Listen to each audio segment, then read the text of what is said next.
Sir, आज सुनवाई हुई है, क्या मुख्य बिंदु रहे सुनवाई के और कोर्ट ने क्या कुछ कहा है आज? ऑनरेबल माननीय न्यायालय उच्च न्यायालय में 5 रिट याचिकाओं में बहस के लिए तिथि नियत थी। हम लोग तैयारी करके आए थे बहस करने के लिए, और परंतु आज बहस नहीं होने दिया गया।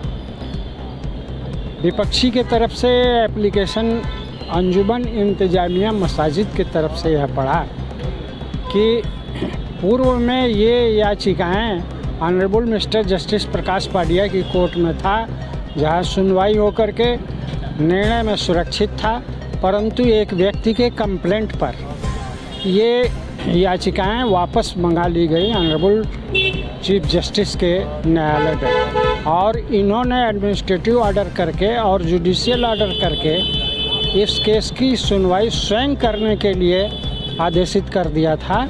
इसलिए आज हियरिंग के लिए था।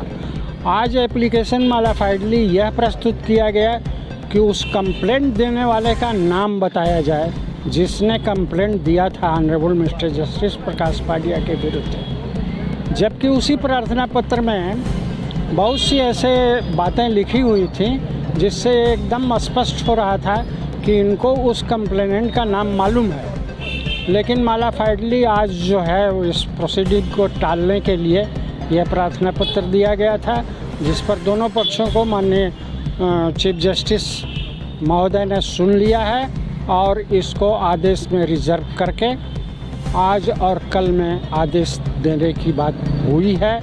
अभी इस केस में कोई तिथि नियत नहीं की गई है। ये वाद जो था, क्या डिमांड की गई थी, किस चीज़ को चैलेंज किया गया था मस्जिद कमेटी की तरफ से? देखिए, मस्जिद कमेटी के तरफ से लोअर कोर्ट में ये कहा गया था कि ये वाद पोषणीय नहीं है, चल नहीं सकता, क्योंकि ये places of worship special provision act 1991 से बाधित है। लेकिन इनकी प्रार्थना पत्र और इशू रिजेक्ट करके डिसाइड कर दिया गया लोअर कोर्ट का कि ये केस चल सकता है। इसके विरुद्ध इन्होंने डिस्ट्रिक्ट जज वाराणसी के समक्ष सिविल रिवीजन फाइल किया था, वो भी सिविल रिवीजन इनसे खारिज हो गया, और यह कहा गया कि ये है जो विवादित ढांचा है यह पूरे ज्ञानवापी परिसर में स्थित स्वयंभू विश्वेश्वर मंदिर का एक अंश है, इसलिए रिलीजियस कैरेक्टर को निर्धारित करने के लिए पूरे ज्ञानवापी परिसर का साक्ष्य लिया जाए, क्योंकि एक अंश का रिलीजियस कैरेक्टर तय नहीं किया जा सकता। इस आदेश के विरुद्ध मुस्लिम पक्ष माननीय उच्च न्यायालय आया है और ये रिट याचिकाएँ पेंडिंग हैं। उसमें लोअर कोर्ट ने ASI का सर्वे करने के लिए भी आदेश कर दिया था 2021 में, उसके भी खिलाफ ये मुस्लिम पक्ष माननीय उच्च न्यायालय में आया है और वे याचिकाएं यहाँ पेंडिंग हैं। कोर्ट ने आज जजमेंट रिजर्व कर लिया है। कोर्ट ने आज जजमेंट रिजर्व मेन याचिकाओं में नहीं किया।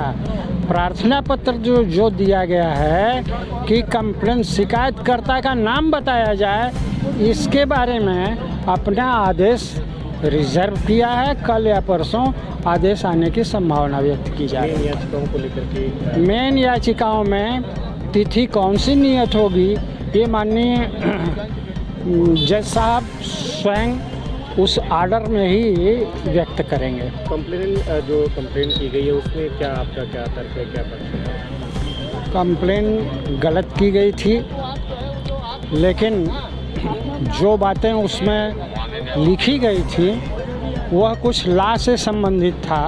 उस लॉ के संबंध में माननीय चीफ जस्टिस महोदय ने बहुत लंबा चौड़ा और रीजनिंग दे करके आदेश किया है, और इस प्रकार से उन्होंने डिसाइड किया है कि इसको मेरे द्वारा ही सुनना उचित और मुनासिब है, इसलिए आज की तिथि आर्गुमेंट के लिए नियत थी।